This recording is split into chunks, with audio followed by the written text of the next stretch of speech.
Well, I'm excited to dig in. I think no matter where you are, whether you're one, two, three, or four, I think you're going to get some awesome things today. Now, I'm going to talk about like who will get what I think like the most value from this, but I want to start like first. This is the eCom Success Masterclass, which is like how do we gain traction online and ultimately with a proven system to increase traffic, purchases, and then ultimately create raving fans that buy again and again and again. Like Justin said, I love the chat. Feel free to throw in questions. I'm going to ask y'all to comment several times throughout this. It really helps me know what's resonating and what isn't. But if we have not met before, my name is Josh Orr. I started Capital Commerce. We're an agency that primarily helps successful brick and mortar retailers gain traction in their online sales. And so my big shameless plug that I'll make is if you're on Instagram, follow me at Retail Josh. I share a ton of tips and strategies around growing online sales, occasional cute pictures of my kids, but it's mostly around growing your online sales.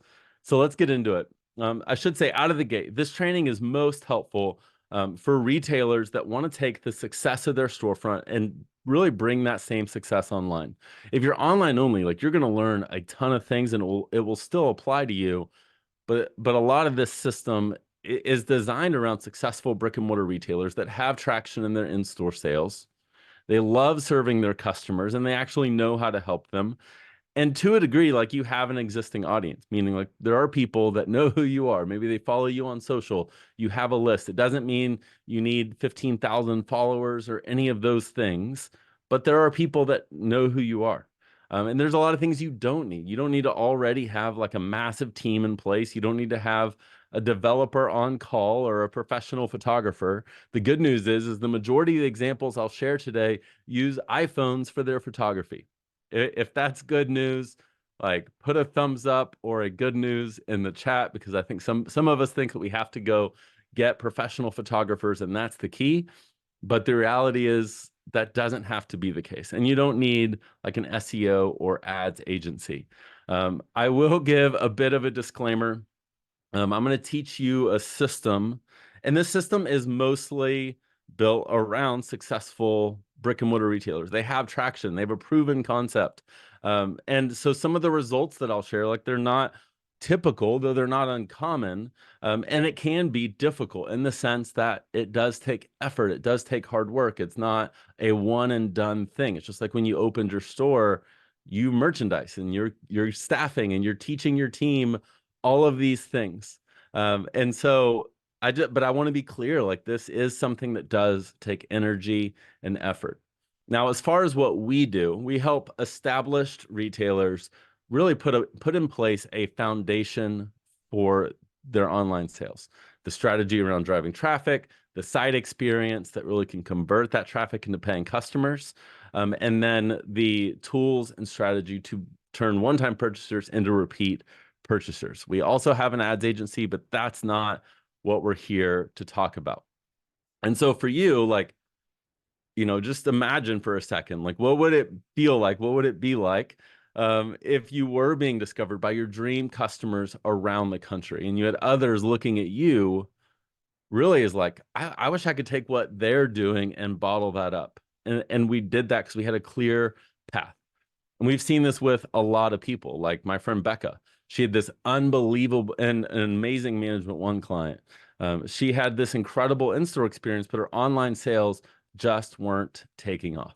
And so when we implemented this system, her online store just blew up. And she told us it took her 10 years to get to 1 million in store, and it took her a year to get to 1 million online. Or my friend Emily, she was the first to market with this brilliant tool that a lot of you have probably heard about. And then that tool became like a saturated market. And it was hard for her to really stand out from her competition. And so we implemented a system. And since then, like she's back to being the top in that industry. And these kind of results, like it's not just them, it's really been something that has worked again and again and again. Now, I don't share this as like a sales pitch. I say this to communicate like this system works. And so my hope for you is that this week this is the most valuable hour that you spend of your entire week. And so what I want to do is take like, okay, what was the system that we implemented and what can it mean for your business? And it really comes down to 4 areas that I want to talk about. Number 1 is the strategy, how we approach it. At the end of the day, the best questions are not how do I, or what app does this, or what tactic do I need to do, but it's why are we doing it and how are we going to go about it? And then we can start to ask the tactical questions.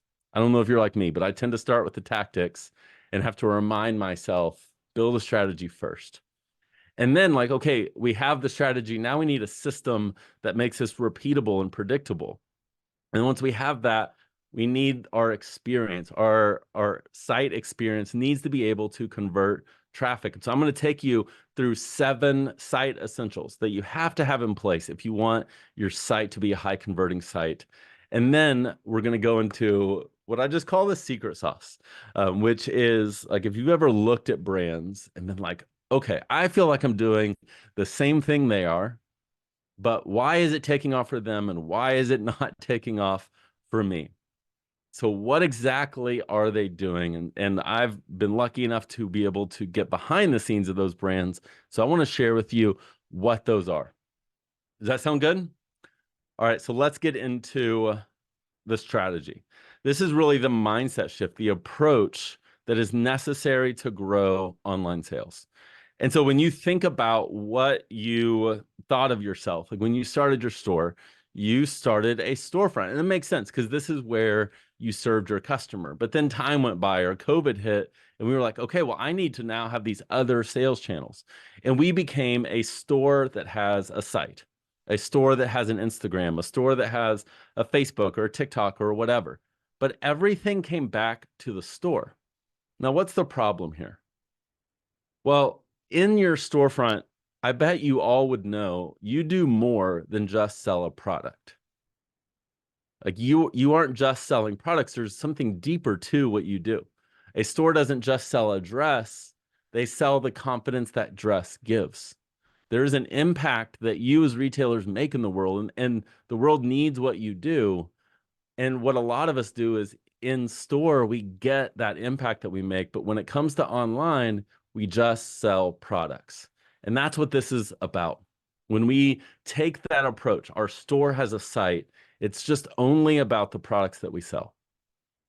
But put in the chat, put the word impact. If you know, like my store really does make an impact in people's lives.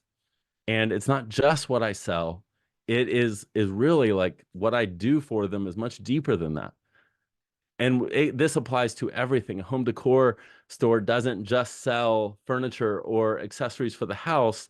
They sell the feeling that person gets when a room is put together and your home feels like home. A clothing store, that one's like the easiest of all of them. So how do we make this shift? Well, it starts by seeing ourselves not as a store, but as a brand. And a brand has its perfect customer. It's who it serves. And no matter where your customers engage you, we want to be able to serve them and make them feel the same thing. And so whether they experience our brand through an in-store experience or whether they experience our brand through an online experience or through a social media experience, our brand can show up and serve them in an effective way. And so what this is about is it's about what you really do for your customer and how you make them feel. And we need to figure out, okay, how can we bottle that up and bring that into our online experience? And so like the big writer downer is your brand is more than the products you sell. It is all about the brand and the customer and the relationship they have. And we have to start by figuring out, okay, what is our brand and who is our customer? Let's figure out how that relationship, and then we can build everything out of that. So let's start with the brand. It comes down to what I call the V's of a strong brand. It starts with treat your brand like a person.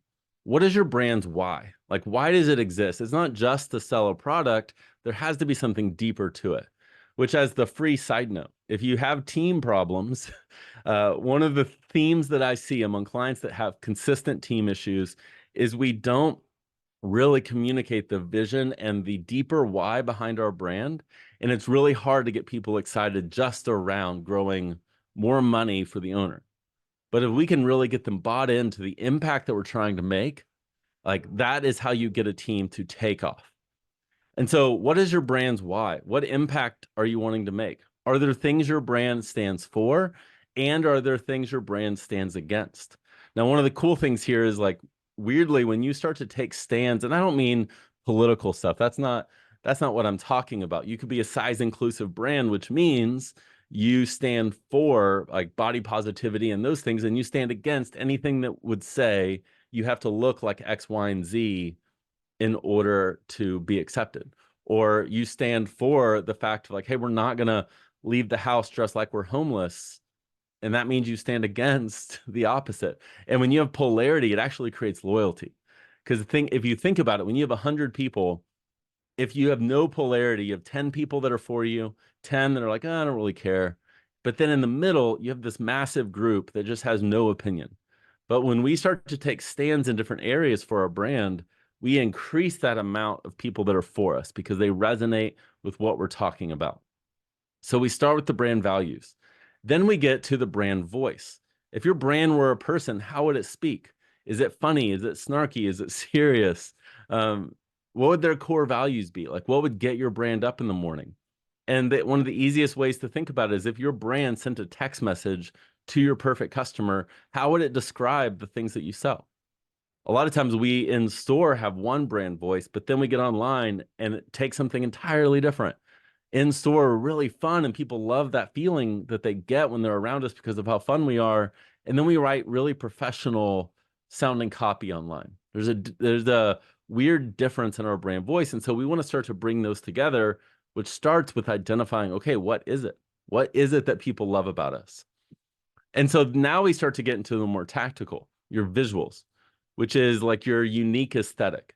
If I took you to an Anthropologie and I put you in a corner, most of us would only need to get 2 or 3 steps out to know where we are because they have developed such a distinct brand visually that no matter which location you're in, or even if you're on your site, it feels the same. And all of these things come together in the most important one, which is the brand vibe. This is the essence of like, okay, what does the brand feel like? If I walk into your store, what do I feel? Okay, how can we use our visuals? How can we use our copy to make people feel the same thing online? So that's the brand side. And now we need to dig into the customer, which gets into really understanding who it is that we serve. And so here I use an acronym, which is the WHO of your perfect customer. It starts with, the normal things. This is their demographics, their age, their income, their marital status, kids, location. This is where a lot of us start, but we don't want to stop here. And the reason for that, I don't know if you know this, but by demographics, Ozzy Osbourne and King Charles are the same. They are the exact same age. They live in the same country. They're both filthy rich. They have all of these things demographically. Yet, I think we could say that a brand that would resonate with Ozzy Osbourne and a brand that would resonate with King Charles are night and day different. So we want to dig a layer deeper. And so there we want to start to get at how do they shop? Like, what does your perfect customer look for first? When they go shopping for what you sell, what is the basics of how they start? Are they brand shoppers? Are they style shoppers? Do they look for unique curation? And then are there multiple ways they might look for things? Sometimes I'm very brand centric, and other times I'm looking for something for a specific event. We want to understand, okay, how can we start to build an experience that attracts people in the different ways that they shop? What we never want to do is build our site experience purely around how you shop, because you are different from your perfect customer. You're a professional shopper. You wouldn't be here if you weren't. And so what we want to do is figure out, how does our customer shop? And then we get to the touchy-feely stuff. And this is the opportunities and fears. What gets your customer out of bed in the morning? Do they have really big short-term goals? And what are the things they're proud of? And what are they insecure about? Now, these things are important because when we get this is the pathway to successful social media. This is the pathway to using imagery that connects.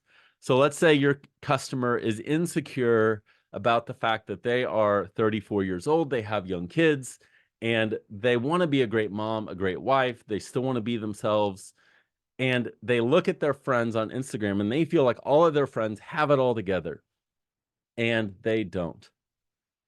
Well, if we understand that, our content can poke fun at those situations, those moments where, I'm thinking like, right before church, if that's your deal, like the notorious, the family like yelling at each other and arguing and then getting to church and smiling and hugging other people, you can poke fun at that polarity, that difference of, okay, we want to be seen as this, but we're really this. But you can do it in a way that's like, hey, us too. Like we're the same. I had a friend that did a really funny reel, which I'm going to get to some of that in a minute. But it was them talking about their New Year's commitment to get to the gym. And they were in a really cute dress, standing outside of the gym, drinking wine. And they were like, I didn't make it in, but at least I got here and I look cute. So they were showcasing something cute. And they were able to say, hey, us too. Like, we're not doing our New Year's resolutions like we thought. We're the same as you. And it creates a brand that relates. So we want to understand what these pieces are. So once we get these things, once we get our brand and our customer, we understand, okay, how do they serve? How does our brand show up and serve? No matter whether it's through an in-store experience and an online experience, now we need a system that really can make this predictable and consistent and ultimately built around our customer. Now, the mistake is the way that most of us build our marketing plan. And I joke about this a little bit, but the way that I see most brands build their strategy is what I call UPS marketing. And for a lot of us, UPS is the biggest marketing strategist in our brand. And what I mean by that is UPS drops off a box on Monday, and there is our social content for the week. In the chat, put UPS if you've ever, like, if you feel that, if you're like, yes, I get a box and there's my site updates, there's my merchandising, there is everything that we're planning on doing is based on UPS. Now, the problem here is it's really hard to do things in advance. You can't plan your content in advance. You can't plan your launches in advance because you're like, I don't know when these things are going to get here. Vendors don't exactly ship things when we think they will. And so we're kind of retroactively having to figure these pieces out, and it constantly keeps us on our toes. Okay, so a few of you, and then the rest of you, I'm impressed. And so what we want to do is we want to take our plan for our content, our site, our merchandising away from UPS. And we can take control of it by making it about our customer. So let's dig into what I mean by that. At the end of the day, like UPS brands that do this help the customers understand what you sell. When they land on your site, when they land on your Instagram, they get it. They're like, okay, you sell a dress. You are obsessed with this dress. OMG, grab it before it's gone. And that is the thing. And now the problem here is that when you do that, you get that dress, you post about the dress, the marketing life cycle of that dress is gone. Like, we can't do that again. We've already done the one. Now we have to wait for something new to do the exact same thing. And we couldn't plan it in advance. We opened our phone on Tuesday and said, what should I post? So instead, we can shift to being customer-centric, or what I call story-centric, which is the goal is to move our brand from being about UPS and about what we sell into our customer. Because good brands, decent brands, the customer lands on your site, on your feed, and they would say like, okay, I understand them. I understand this brand. But amazing brands, the customer lands on your site, lands on your social feed, and they feel understood. They're like, this brand gets me. And if you've ever landed on a brand like that you're like, oh my gosh, these people get me, those are the ones that you will shop with endlessly. And so what we want to figure out is how can we take our brand and really build it around our customer and get past what's new. And so it comes down to a structure. And honestly, I think this is going to be one of the most helpful things you'll learn. And so it's in 3 layers. It starts by identifying your seasons. Then we're going to move into pillars, and then we're going to showcase it. And the cool thing here is you can plan all of this months in advance, and the products that you have just fill in the story. And so what any given day you have your plan and you can say, okay, what products do we have that are going to tell this story the best? And so first we identify our seasons. Our seasons are not necessarily fall, winter, spring, summer. Our seasons are really driven by natural shifts in buying habits. So for a clothing boutique, you're going like right now, we would probably be in true spring. We might get into like a May-cember, that craziness at the end of the school year, then summer, then back to school, then fall, and then like winter, holiday, winter, that weird deal. But we can look at how, if we did nothing, if we did no marketing at all outside of getting people into our store, what would their buying change from season to season? For a clothing boutique, if you do nothing in March, you sell dresses. In April, you sell dresses. That is a shift in buying habit that is different from January. And so we can look at, okay, when does our customer seem to shift in the things that they buy? And we understand what those are. And then we move into pillars. And pillars is where our site updates come from. It's where our social comes from. It's where our emails come from. And it's in three categories. It's in a product focus. At the end of the day, even though I'm saying you don't want to build your social strategy around UPS, that has a place. And so we want to be able to post our product-centric pieces, posting around seasonal shifts, like what is our customer shopping for right now? Let's start to agitate that. And then event-centric marketing. Now, this is important because, you know, when I say like in the sales world, if I said a hot lead versus a cold lead, do you know what that means? Like a hot lead is someone that gets on the phone and they're like, hey, how much is it? I'm ready to buy. And a cold lead has no idea who you are. Well, in our marketing, product-centric posts, you get a dress and you post a dress, only captures people that are already in a buying state shopping for what you sell. They are already shopping for dresses and they are looking for one and you posted one, they love it and they're going to go buy it. But that's a small percentage of the people that are on your feed at any given point. And so when we move away from that type of content into seasonal shifts, we get to get warm traffic, people that, yes, they're thinking about seasons, but they weren't necessarily shopping for a dress. We can now start to move them into that state. And then event-centric marketing is really centered around people that are what cold, like they're not actively shopping for things, but we can agitate their desire to get into a buying state. So when we identify our seasons, then our pillars, we can plug this into our social calendar, and then we can plan our showcasing. And our showcasing is where we display, this is what the perfect version of this event looks like. This is what the perfect version of these experiences or the seasonal shift, and this gets merchandised on our site.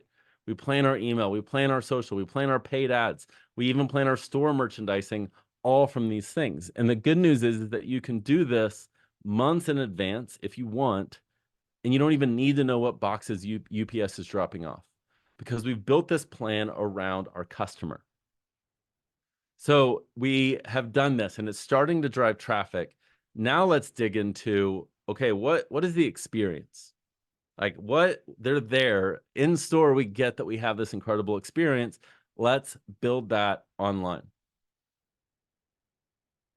And so let's talk through the 7 site essentials for a high converting site, which by the way, temperature check. How is this so far? Has this been helpful? Is this helping kind of shift some mentality in how we approach online sales? Is this resonating? Yes or no?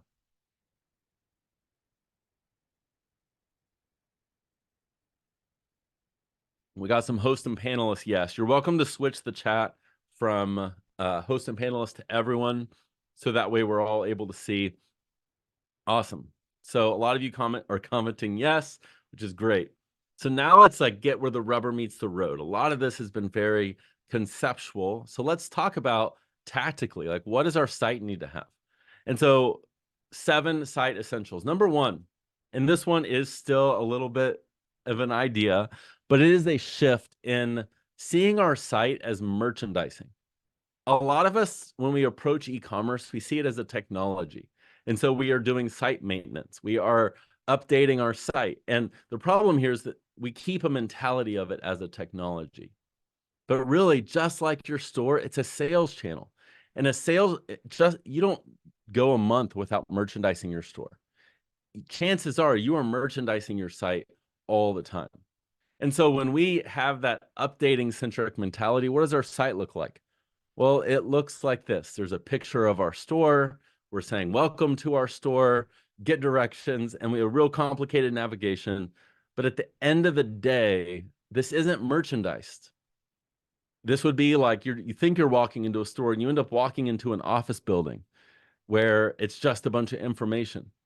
Well, that's not the experience. Like they're there because they know that your brand can help them.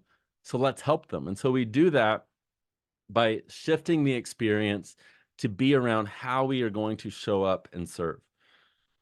And so we do this by what I call the 3x3. And it is the idea is like we need to manage the first impression that people have with our brand. And so we do this by asking 3 questions that our customers asking in the back of their head. And we do this in 3 different places because there are likely 3 places people are engaging your brand. And so let's talk through the 3 core questions. The first is this for people like me?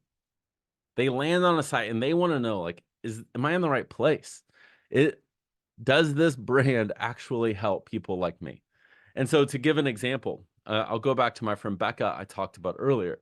She has this really fun, like loud personality, slightly bougie, like kind of has the vibe of been dressing for a Taylor Swift concert for like 10 years. And it's super fun. Like the theme is like more pink, as much pink as you can possibly get. But for a long time, her site experience looked like this.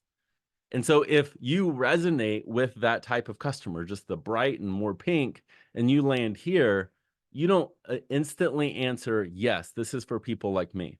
And the only way to get sales is when someone's already visited your store and they'll shop with you because of the credibility of what they had in store. But if she wants to capture cold traffic, we have to create that same feeling that someone gets when they visit her store. We want to create that online. And so in working with us, we shifted her site experience around to really showcase that personality and showcase that feeling when they walked in the store. And so now if you resonate with that, you land here and you're like, yes, like this is for people like me. So that's the first question. The second question, can you help me? Like, are you able to solve the problem that I have? Whether it's an outfit they're looking for or a specific product they want, are you able to do that? And there's several ways that you can do that. Some is by like your hero image, that big one on the top, having that be really centered around the events that they're thinking about, the seasonal shifts they're thinking about, whatever that it is that they might be shopping for, showcasing that. We don't have to just do new arrivals, new arrivals, new arrivals. We can really build it around, okay, what is our customer looking for right now? What is the difference in sales once she changed her website look? Um, Christine, honestly, it was night and day different. Like before it was a few sales here and there, and then now it's outpacing her storefront sales. So, but I mean, it isn't just her website that did it. It really was the full system. Like everything that we're talking about today was implemented. So her social strategy, her site strategy, her email strategy, really getting the right foundation in place. So this is one, and this is the easy one. This is really simple. This is changing your hero image. It doesn't matter what platform you're on, what tool you use. Like these things can be updated this afternoon. In fact, I have a link that I'll share in a minute, but it's madebycapital.com/M1. And that has a link to our accelerator kit, and that has Canva templates and email automation templates and our toolkit, like our app recommendations and all of those pieces. So if you haven't swapped your hero out, you can access that there. And what's cool is like you're going to get access to, we have it broken down by industry. So they're industry specific templates that you'll get. But that's the easy one. That's like the low-hanging fruit of your site is your hero image can communicate, I'm in the right place. This is for people like me. And can you help me? Another way you can do that is through curated collections. If we know what our customer's thinking about, let's curate things together that speak to what they are already searching for. So we're in the end of February. Your customer could be thinking about their spring break. They could be thinking about Easter. They could be thinking about the fact that the weather is getting warmer. Well, let's speak to those through our curated collections. And the last thing is, can I trust you? Am I going to like this product? Am I actually going to receive it? And once I get it, is it the quality that I would expect it to be? And so those are the three core questions. And now we answer that in three different places. So the first is the obvious one, your homepage. And this comes from having that hero image, that imagery that connects. People land here and they're the people that are in the images are people they either resonate with or they aspire to be.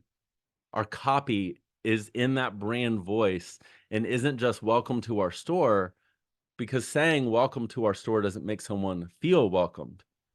That's where our brand voice really comes in. And so the good rule of thumb here, the thing to remember is you have two ways that people buy.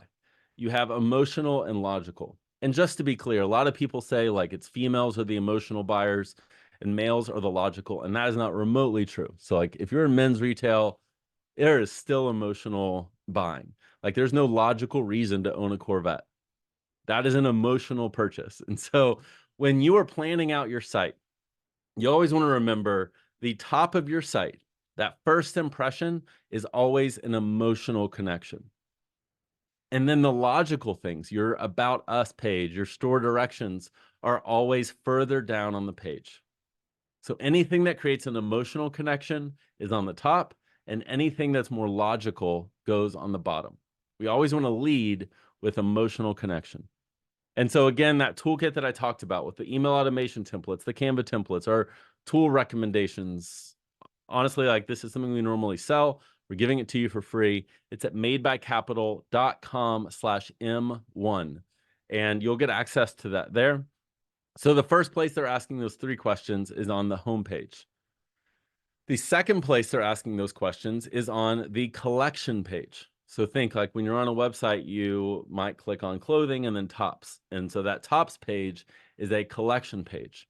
And so we want to manage that first impression, which really can happen in a lot of areas. But one of the best places where that can happen is actually in how we are driving traffic to it to begin with.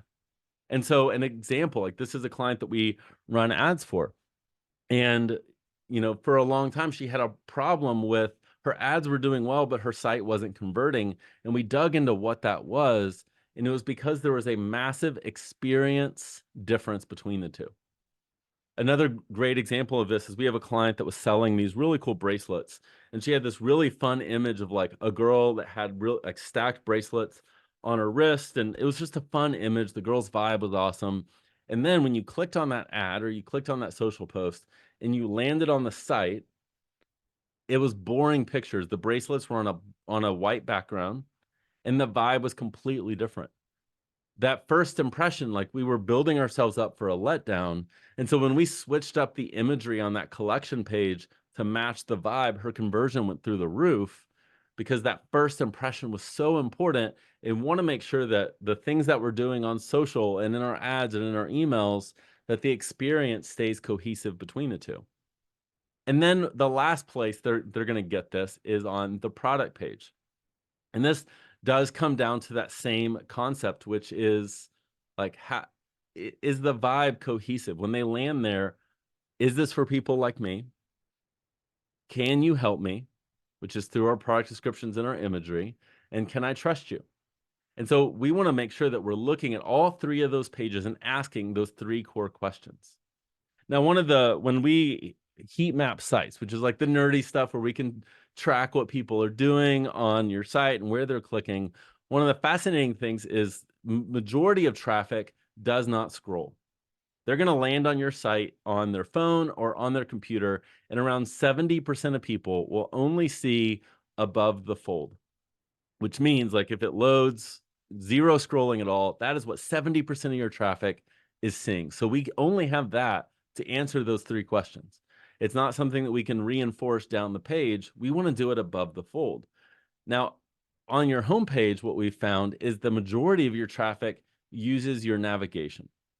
And so what we want to do is start to think through, what are the different ways my customer shops? A lot of us, we do our navigation like it's a point of sale system, and it's really complicated and it follows our point of sale category structure, but that's not the only way that people shop. If someone walks into your store like, hey, I'm looking for a dress, you don't just turn around and hand them 4 dresses. You probably are going to ask a question. You're going to say, what for? Like, what's the occasion? Or what length do you want? There's a follow-up question you're going to ask. So for you, think through your store experience. When someone's looking for something, what are those follow-up questions that you ask? And how can we start to build our navigation to accommodate those different ways that people shop? So to go back to my dress example, when we are showcasing these, we don't just have dresses as one, because at the end of the day, the reason people are shopping for dresses is night and day different. And so we split them up by style or by occasion or by the length of the dress. If you're in gifts, it's around the price point or it's around who the gift is for. If you're in home decor, it can be the room or the decorating style. This looks different in different brands, but the principle that all of you can take away is someone walks into your store and they say they're looking for something. What's that next question you ask? What brands do you love? What style are you looking for? What sizes? Like if it's a size inclusive brand, that's a different story. But what is that next question you ask, and how can we start to pull this into different parts of our site? The navigation being one of the easiest ones. The next piece you need to have. So we're going through 7. Number 6 is social proof. This is what really answers that question, can I trust you? And this one can be as simple stuff like you can do reviews on your product pages, or if you have really high inventory turn, and that won't really be helpful, you can pull reviews from places like Google, and you can add a section further down on your homepage where you spotlight some of those reviews. It doesn't even matter that people are reading them. What matters is it checks the box in the back of their head, I can trust you, and people like me have purchased from you. And then the last one, and this one tends to be a bit of an afterthought, is keeping details in the buying journey. And so what I mean by that is, if you've ever been cursed and had to go shop at IKEA, and we're checking out, and then we have a question while we're checking out after that grueling experience, and we realize that we might need to go to the back of the store to get a question answered. What's the likelihood that we're not just going to give up on that product? Well, online, that's what we do. Let's say I have a question around, I don't love this. Like, this isn't, I don't love this purchase. What if I don't like it? What do your returns look like? Well, most of us, like, we're going to have to scroll to the bottom of the page, click on return policy, and read whatever it says. Now, let's say our return policy, they accepted, and we crush it, and 80% of people click back to the product page they were on. We just lost the opportunity to sell to 20% of people that otherwise would have purchased from us. So one of the easiest things that you can do is add a tab to your product page. And tabs can communicate your return policy, your shipping time. This is great for model info. The questions that people have, instead of making them search on your site for it, let's just put it all right in the buying journey.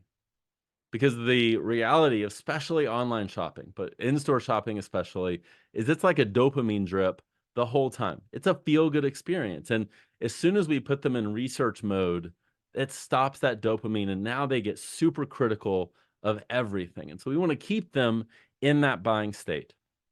And so adding a tab with your return policy is honestly one of the biggest things you can do that will have a like night and day impact on your conversion. So now let's talk about the secret sauce. Like, if you've ever felt that, like, what are they doing that I'm not? Why is my site not taking off? Because I feel like I'm doing the same things that they are. So there's a few things. Number one is, the reality is, it's a priority. And what I mean here is, a lot of us, we say that we want more online sales, but when the rubber meets the road, we're going to busy ourselves with what we're comfortable with. And so when we're thinking, okay, I really need to generate more sales, I could do these things online, but I know I can throw an in-store event and that's going to do what it needs to do. So we get so busy that the online store becomes a back burner thing. Now, there's a good reason to do that, and there's a bad reason to do that. Number one, if you haven't had the right system, the right plan, the right strategy, and you know it wouldn't have taken off, then I don't blame you for throwing those events. But when you have that system, it takes prioritizing it, which means when you say yes to one thing, that means saying no to something else. And so they make it a priority. It's not a back burner. It really stays a priority of the brand. And the good news is that when you do this, it actually grows not only your online sales, but it grows your in-store sales too. It is a rising tide lifts all ships, because your brand experience is so good that if they want to shop in store, they shop with you. If they want to shop online, they shop with you. In fact, if you can get your customers shopping across multiple channels, their lifetime value goes up on average by 30%, which means that if you don't gain any other customers, you can add 30% more revenue to your business. I don't know about you, but that is incredible for me. So number one, it's a priority. Number two, they have a predictable system. And so what I mean here is, like, if you think about what it takes to take off online, it's you have to be able to drive people to your brand. We need to be able to convert those people to paying customers. And then we need a plan around getting them back and buying again. Well, we've talked a lot about conversion, and there's a ton to this system, but let's talk about social media, because this piece is huge. Um, and what I want to try to take you away from is the idea of your social and your email and your site feeling like silos. I don't know, if that's ever been you, put the word silo in the chat, which means like you merchandise your store like it's second nature, but then you sit down and you're like, what should I post today? And then you're like, oh, I haven't updated my site in 3 weeks, and we have to go and update our site. And it just feels disconnected. So what we want to do is start to build one cohesive system. Now, when it comes to social, what a lot of us do is we're like, okay, I have to be everywhere. I attended a webinar with someone that told me I have to do Pinterest, and I have to do TikTok, and I have to do Facebook, and I have to do Instagram. And what I'm going to encourage is ignore all of that. For you, when your perfect customer picks up their phone, what is the first social media channel that they open that day? And for you, what would it look like over the next year if you obsessed over being great on that one platform? So let's say it's Instagram. That means that we're going to focus on quality reels that our customer connects with posts that have high engagement and drive traffic.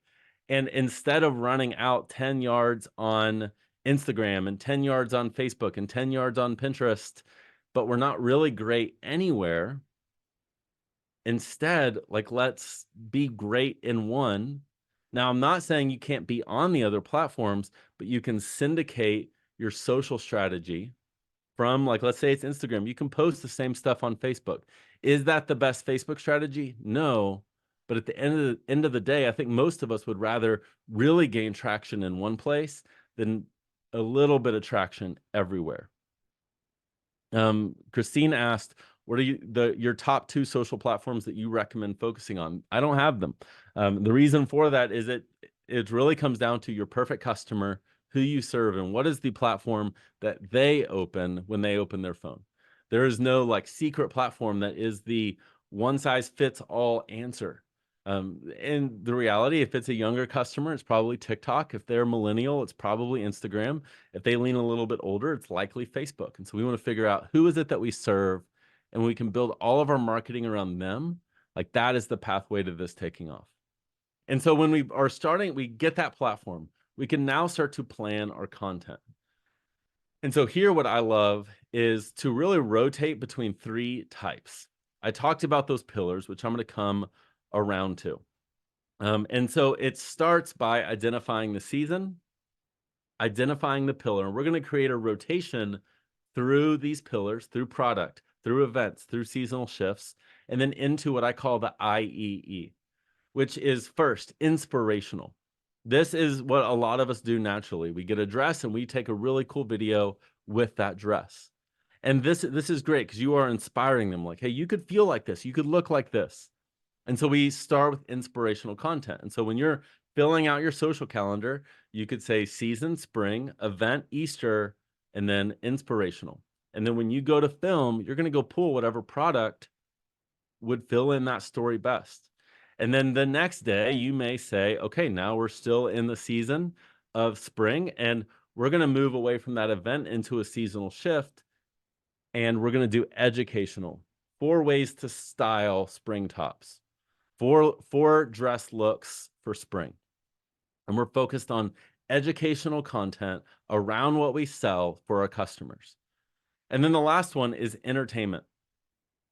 And this is the stuff that it creates a brand connection.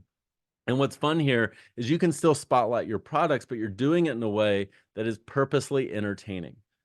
And here we're kind of playing the long game because they will engage more with this, which allows our other content to show up in their feed more. So a great example of this, I had a client do a hilarious reel that was before a Christmas party, and she was trying on outfit after outfit after outfit, all really cute dresses from her store. And her husband was saying, it's time to go, it's time to go, it's time to go. And you know what? Like, all of her customers can resonate with that moment.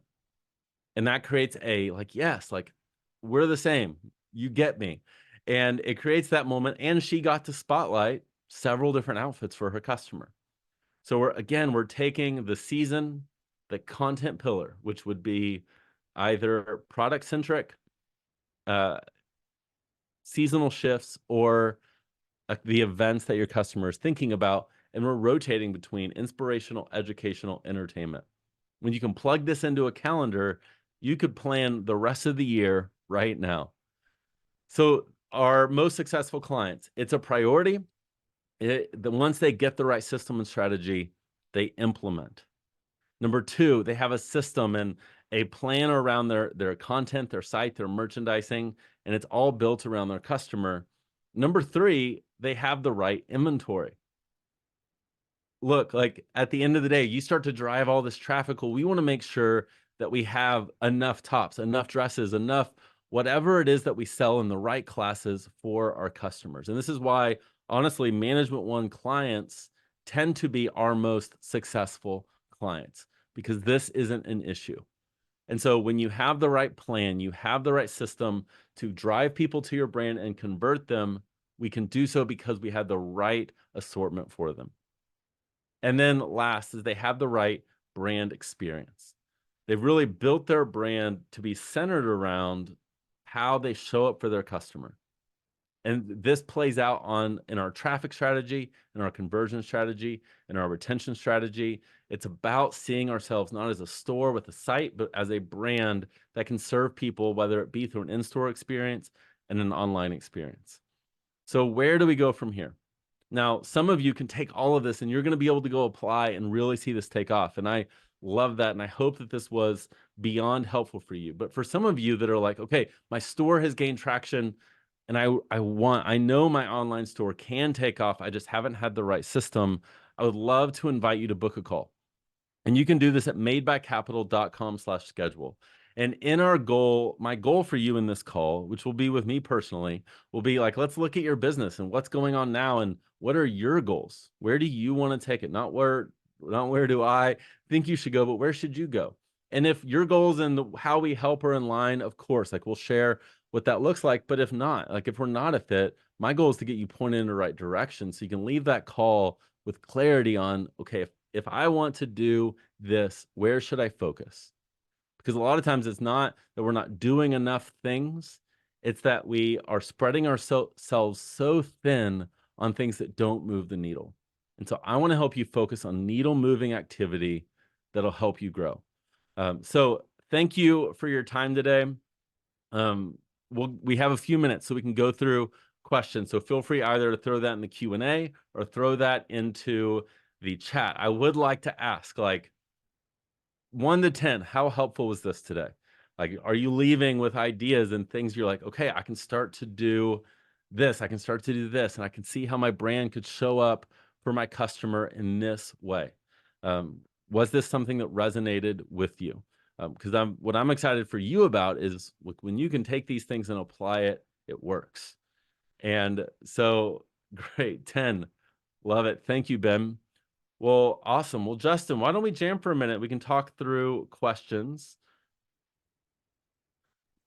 Yeah, for sure. Michelle put one in the chat. What apps do you recommend for tabs that open up on the product page? That one, if you go to madebycapital.com/M1, you can see our toolkit, which has all of our app recommendations for various things. I'm not sure on a navigation app. Navigation tends to be a function of your theme, not a like it's not a Shopify function out of the box. It is actually something that comes from your theme. And so you want to make sure that you have the right foundation in place. A lot of people, um, like they built a site or whatever, and then we're kind of stuck to it, like we're married to it, and really we kind of built on the wrong foundation. And so if the theme's not capable of those things, we typically love to shift that up.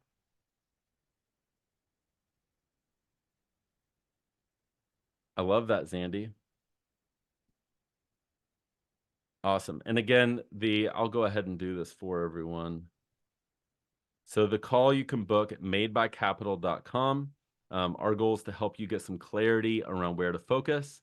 And ultimately, if like this is the year you're like, yes, our online sales will take off, then and you're curious, like, how can we help you get there? We can jam on what that piece looks like. And then our toolkit accelerator is at madebycapital.com/M1.